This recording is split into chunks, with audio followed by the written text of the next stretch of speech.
Well, if you have a son, chances are you've had to decide if he should be circumcised. Well, lawmakers in Massachusetts are now being asked to outlaw that procedure for babies.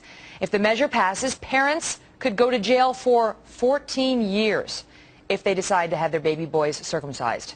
Joining us now for a fair and balanced debate, Georganne Chapin, CEO of Intact America. She's against this procedure, and she testified before the Massachusetts legislature about this on Tuesday. Dr. Marc Siegel is a member of our Fox News Medical A-team and a Fox News contributor. Afternoon to you both. Hi, Megyn. Good afternoon. All right, Georganne, so let me start with you. Why, the argument you hear from parents against this is leave it in the parents' hands. Why do you think that that is a bad idea? Well, that violates the precepts of medical ethics, which say that it is only the parent's right to make the decision for medical treatment for a pathological condition that threatens the life of the baby. Babies born with foreskins are totally normal. They're healthy. It's a normal thing, and parents do not have the right to cut body parts off of their babies. We don't do it on girls, and we shouldn't do it on boys. Dr. Siegel, it's true that it would be illegal to perform it on girls. Is that a reasonable analogy? No, and of course it should not be done on girls. But look, of course it's also not true that parents can only treat pathological conditions. They make a decision to do a C-section. They make a decision to cut the umbilical cord. Why isn't the umbilical cord? Why don't the kids walk around with that? You put something in the eyes to prevent infections, all kinds of decisions. How about vaccination? That's not for a pathological condition. We do that to newborns. That's the first thing. And I also want to tell you, as a practicing Jew, I think that this is covered under the Constitution, under the First Amendment, because it's a commandment in my religion to have a circumcision done.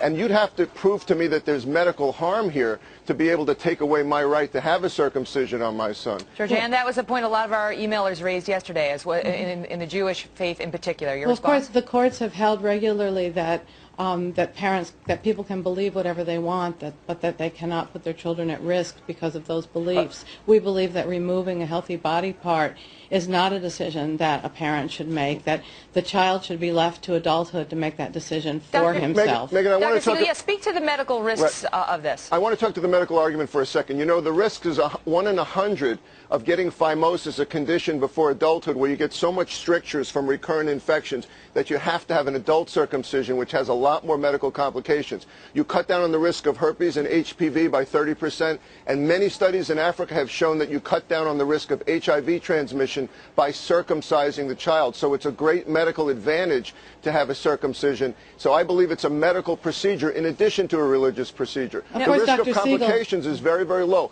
1 or 2 in 1,000 bleeding and infection, a very low risk of complications. Go ahead, Georganne. Of course, Dr. Siegel, you know that many of the medical justifications for circumcision have been debunked over the years, and you yourself have talked very compellingly about fear-mongering as an excuse for all kinds of medical interventions and money being spent on medicine.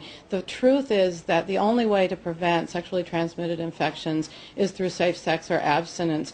No boy, when he is just born, has phimosis. He has a tight foreskin because that's how babies are born. Georganne, that's what they're supposed to have. Let me ask you this, Georganne, then I'll get Dr. Siegel to respond. What about the argument, that parents want the baby boy to look like his dad, and and that's still, even though it's not as common here in America as it once was, it still is what the majority of men and little boys do, and so parents are looking out for their kids. They don't want them to feel like the odd boy out in the locker room and so on. Well, of course, 45% of all boys born in the United States now are left intact, and that's a great question, Megyn, because we don't give our children back if they have different color eyes from their father. We don't give our children back if they're taller or shorter than their parents, and I'm not really aware of any families that regularly compare the shape of the genitals between the children and the parents. So I just think that's kind of a silly argument. Dr. Siegel, my father has told me that he was not circumcised, and of course my brother was, and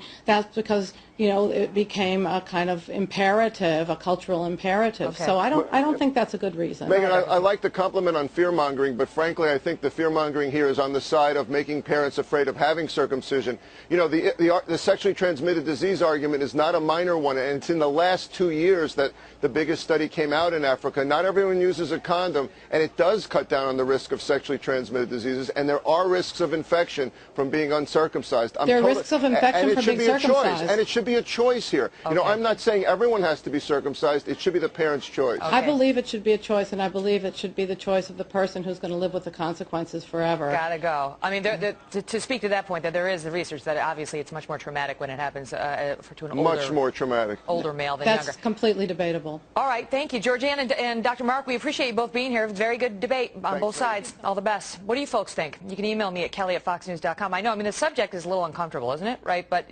every parent goes through this decision. I mean, what are you going to do? And now, I mean, to criminalize it, you know, they push for that in many states. It hasn't succeeded anywhere.